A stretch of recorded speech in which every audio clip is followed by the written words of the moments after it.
Hi guys, as you can see from the title, today we are learning how to make this simple tube summer dress. So if you want to find out how to make it, you know what to do, make sure you keep on watching. For the purpose of creating this mock-up, I'm going to use centimeters instead of inches. So let's pretend that this is a piece of paper or your pattern paper. And the first measurement we're going to take is the upper bust measurement, and that's the circumference. So mine was 31 inches. I'm going to use centimeters, and that measurement you're going to divide it by 4. 1 2 3 4 5 6 7, and that is here. So this is my first measurement, and then what I'm going to do is from this top point, because this is where it's going to start off, I'm going to just measure 1 inch down. I'm using centimeters, and that is what's going to be like the seam allowance that we're going to use. I'm going to make that line go straight across as well, so it's easier to see exactly what we're working with there. Yeah, so that's our first measurement, the upper bust measurement. The second measurement that I'm going to take is from this point here, so from our upper bust down to our waist, and that for me is 11.5. So I'm marking that out in centimeters. That is the waist measurement. So again, I'm going to put W for the waist. Again, I'm going to put a straight line. What can help as well, if you're struggling to get a straight line going all the way across, measure up from this point again and go down by 11.5 and just make like a simple dot. 11.5, and again 11.5. Sorry, my hand's blocking it. But that way, when you pull out your ruler, your French curve, to make the line, you can just connect the dots. So this is the first dot, that's the second dot, and that's going to make sure that you have a straight line for your pattern, so it's not wonky. Perfect. So this is our waist measurement. This is our upper bust measurement, and then we also need our hip, so our waist to hip measurement, and that for me is going to be 8.5. The standard measurement is 8, but it helps to make things more accurate if you measure it yourself. So 8.5, so I'm marking that out as well, and that is the hip measurement. And the last measurement you'll need is from your hip measurement to how long you want the dress to be. But for the purpose of marking this up here, I'm just going to make it about this long, say 20. That'd be a very short dress, and then you'd mark out the line there. But for me, because I'm just doing a mock-up, I'm not going to do that line. So now that we have our horizontal lines, we're going to do our horizontal lines, if that's the right way. I'm going to mark out the width, so how wide it's going to be for each section. Starting with the upper bust, forgive me, I have written backwards. Let me correct that so it's easier to see. And for the hip measurement, I'm going to do that line all the way across so it's easy to see. So my upper bust, this is the width of my upper bust. The width of my waist is 26. So if I divide that by 4, that will give me 6.5. So I'm going to mark out 6.5 on here as well. And that will be the waist measurement. The upper bust is 7.75. Let's make sure that is correct as well. And then the last measurement is the hip measurement. So that for me is 40 divided by 4, which is 10. So I'm marking out 10. I'm putting that here, and then the rest of the dress would just be the rest of the dress.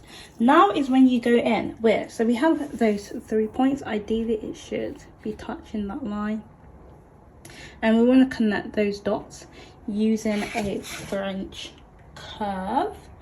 So let's go ahead and do that. A mistake that I made with my pattern is that I'll demonstrate. The hip of your dress should be the widest part of your dress. There should be no marking or no point that is wider than this, otherwise it's going to fit weird. I'll show you what I did and I'll show you how I corrected that later on. But yeah, bear that in mind as well. Hopefully I haven't rubbed off my markings. Yep. Okay, so now we are going in from the waist to the hip measurement with our French curve again. This is kind of tricky making this work. Let's move my plant out of the way. So now I'm marking from my waist to my hips, and you just want to line up. So if you're using a French curve, line it up so that it's you are able to connect both dots, or the ruler is touching both dots. So when you do the line, it will automatically kind of connect. If you don't have a French curve, you can use a ruler instead. If you're using a ruler, you would turn it around so it would be the straight edge. So this would be the ruler. It's not that much different in terms of the curve that I've done, but you could do a straight line, or you could do like a dotted line and then kind of curve it to match what you want. So even here, I could have done this a bit better, so I could just curve it, so that way it has more of a natural curve which will match your body as well. Yeah, so the last measurement that we're going to take is from the hip point to the bottom of the dress. Yeah, so what I'm going to do is mark from, so I've matched this up with the hip measurement there. I'm just going to do the line from there to the bottom, and for you do it to the bottom of where the dress is going to end.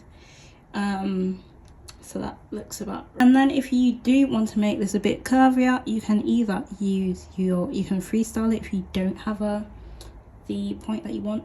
I mean a French curve. If you do have the French curve, you can use that. I'm just going to freestyle it, and simple as that, really. And then what we're going to do is, so for this design I am not adding seam allowance. This point here at the top should connect all the way to the top, so let's do that. But you can clearly see upper bust measurement, waist measurement, hip measurement, and then granted you would cut out the shape, so you cut out all the rounds and then you'd use that on your fabric, and I'll show you how to do that. I would put on here cut and fold, so it's clear that you're cutting this on fold. I'm also going to say ×2, so at least it's clear that I need 2 pieces. So there'll be a front piece and the back piece, which will be exactly the same. And then in terms of what the item is, I'm putting as tube dress. I'm going to put the size, I'm going to say it's the size small, so at least you can use this as guidance if you need to. What can help additionally, if you want to, is put in the measurements on the pattern paper itself. So if you want to put like 26, because that's the waist, 40 inches, and then 31, so that just gives a clearer idea of the exact measurements. Granted, I've used centimeters because we're drafting it, but if it was inches, those are the measurements that I would use. So that's why I've done that. If you want to put the length as well of the dress, you can put the length of the dress. Mine, well, this said 20 centimeters, but yeah, you can add that as well. And that is it for the pattern. Now I will be cutting it out on fabric and we'll jump into like the next steps. So yeah, that's it for the pattern. Once you've done that, you can cut it out and use it on your fabric. Thank you so much for watching, guys. Make sure you check out part 2 where I show you how to cut out and make the actual dress. I'll see you over there. Bye, guys.